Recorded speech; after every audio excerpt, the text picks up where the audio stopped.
Ya,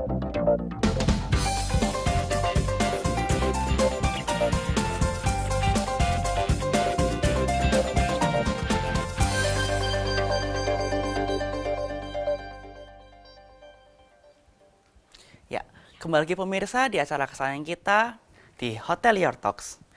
Dan pemirsa, untuk para pemirsa yang ingin ikut talk aktif bersama kita pada sore hari ini, jangan sungkan pemirsa untuk langsung kontak saja di 024 356 97 kali.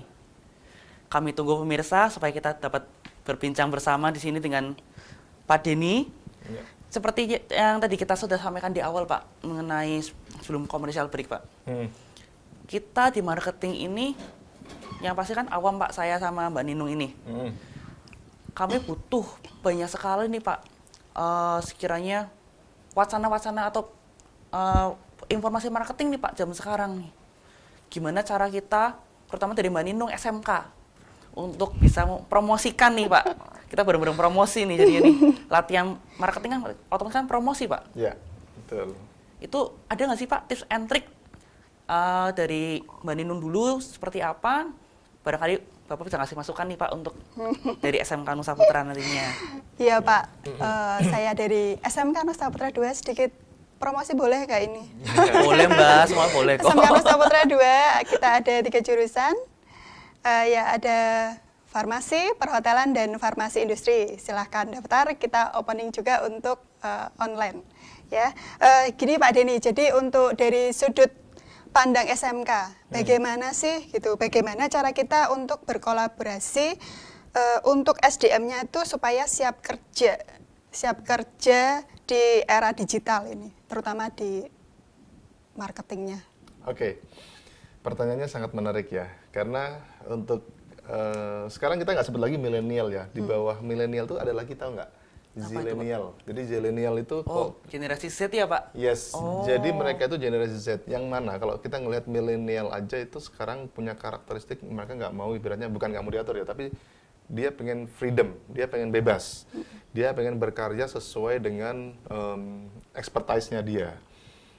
Saya nggak bisa ngebayangin kalau kaum zilenial nanti generasi Z itu tadi bakal seperti apa. Nah, kalau saya bilang anak SMA sekarang ya, kita bicara anak SMA sekarang untuk siap bertarung di dunia pekerjaan seperti apa, era itu sekarang kan sudah berubah. Betul. Jadi kalau kita bisa bilang, selama kita itu bisa menghasilkan karya yang kreatif dan unik, konten. Sekarang ini serba digital, jadi nggak harus orang yang punya teknologi canggih, punya komputer canggih, atau punya PC yang bagus, atau bahkan punya internet yang bagus yang bisa berkarya, enggak. Bahkan kalau kita lihat orang yang punya keterbatasan dengan handphone saja, selama dia bisa download apps yang buat dia bisa support untuk bikin konten yang menarik, itu aja sudah bisa menjadi sebuah tools untuk dia bisa jual. Contoh misalkan nih, saya punya skill bikin grafik desain yang menarik. Kan it's about taste ya, kalau desain itu taste, tapi kita harus tahu bikin desain yang menarik, bikin konten yang menarik itu seperti apa. Kita bikin konten yang menarik, ada orang yang suka, misalkan tolong kamu bisa bikinin nggak konten tentang perusahaan saya atau company, bikinin, kita bisa bikin yang menarik nih, kasih ke mereka, kita jual. Itu sebenarnya sudah cukup membantu ya. Kenapa? Sekarang ini yang dilihat itu adalah digital art. Jadi bukan lagi digital art ya, iya, Pak? kita, itu digital art itu gimana sih, Pak? Kalau boleh tahu, Pak? Jadi semacam kayak karya digital kita. Jadi kita contoh nih, saya tadi contoh bikin anak SMA nih, saya SMA nih, saya suka seni. Saya suka misalkan menggambar. Misalkan dia punya kelebihan, punya iPad, bisa punya pensil, bisa gambar. Tapi kalau yang nggak punya, mungkin kita bisa combine, bikin konten tulisan, terus digabungin kotak, digabungin warna, dikasih gambar apa, di-cut, semacam kayak kita ngedit pakai Adobe gitu kan, kita bikin konten yang menarik ya kan. Kita bikin konten yang menarik, kita unggah di sosial media, kalau banyak orang suka, pasti nanti akan banyak yang nge-like, banyak yang pakai sebagai kontennya dia, di repost atau segala macam gitu. Selama kita bisa bikin hal seperti itu, berarti kita sudah punya nilai jual dan kreativitas kita sudah dinilai bagus. Tinggal kita bilang aja, saya punya karya ini yang sudah dipakai banyak orang, ribuan orang, yang banyak orang suka, mau nggak perusahaan A, B, C misalkan, saya buatkan konten yang menarik. Ya, karena sudah ada proof-nya nih, kita sudah berhasil bikin konten yang bagus nih. Ya kan? Iya. Gitu. Berarti harus buktikan dulu ya, Pak, kita bisa, baru self branding sudah terbentuk, kita baru bisa meng-up ya Pak, andil untuk Betul. salesnya kita ya Pak? Ya, di era digital ini nggak ada yang nggak mungkin. Ya kita ibaratnya tuh nggak ada tanpa batas ya. Kita borderless ya kita sebutnya. Kenapa? Yang nggak mungkin itu sangat mungkin. Kita mau ngubah small thing menjadi big thing atau something itu gampang sekali gitu loh. Contoh yang ya, promosi Udinus ya, yang kita kayak contoh kemarin ramai adalah Gozali Everyday. Gozali, gitu. ya itu NFT tuh Pak. Ya kan ibaratnya siapa sih yang tahu gitu loh. Benar. Saya yakin dia juga nggak punya ide kalau bakal bisa menghasilkan itu gitu loh. Pasti kaget juga ya Pak, Iya. mendadak tiba-tiba hanya karena foto setiap harinya itu di-upload atau diunggah ke jejaring sosial, dijual di overseas, ternyata orang banyak tertarik. Menghasilkan. Ya dijual ya, kan, itu NFT di OpenSea segala macam itu kan everything possible. Ya, Itu baru anak kuliah. Kenapa anak SMA nggak bisa? Padahal kan kalau dipikir kan kita in the same age ya, di era yang sama loh. iya betul Pak. Zilenial loh, kita di era yang sama. Di era yang sama itu sangat memungkinkan. Karena belajar, cari referensi dari internet itu lebih mudah. Mungkin kalau kita bicara, saya browsing internet dan bicara tentang teknologi internet, mungkin mereka jauh lebih jago dari saya gitu kan. Karena saya punya keterbatasan. Sementara mereka begitu lahir, yang dia lihat adalah internet gitu.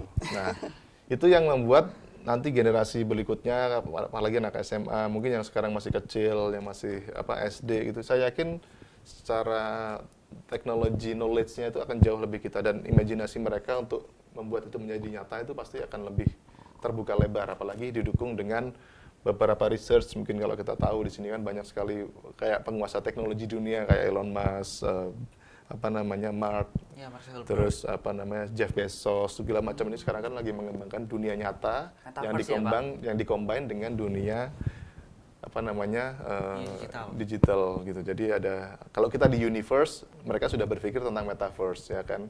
Jadi nah itu akan kalau sudah digabung, mungkin kita nih, mungkin kalau saya ya, mungkin kalau Mas Mbak ini mungkin masih bisa ngikutin. Kalau saya mungkin melihatnya sesuatu yang impossible ya, tapi that's possible gitu loh. Itu akan kejadian mungkin dalam beberapa tahun ke depan. Oke, berarti untuk anak SMK, SMA ini, untuk misalnya pengen terjun ke marketing nih Pak, terutama digital marketing ini, tidak butuh di background-nya ya Pak, yang penting bisa untuk mengelola diri ya Pak? Betul, yang penting tahu caranya. Sebenarnya kan kalau kayak yang tadi saya sampaikan itu kan kita bisa cari di internet ya. Mungkin Banyak sedikit Semua internet lah ya. iya, terminologi atau hal-hal yang mungkin kita nggak tahu, kita tinggal klik aja di Google, semuanya ada.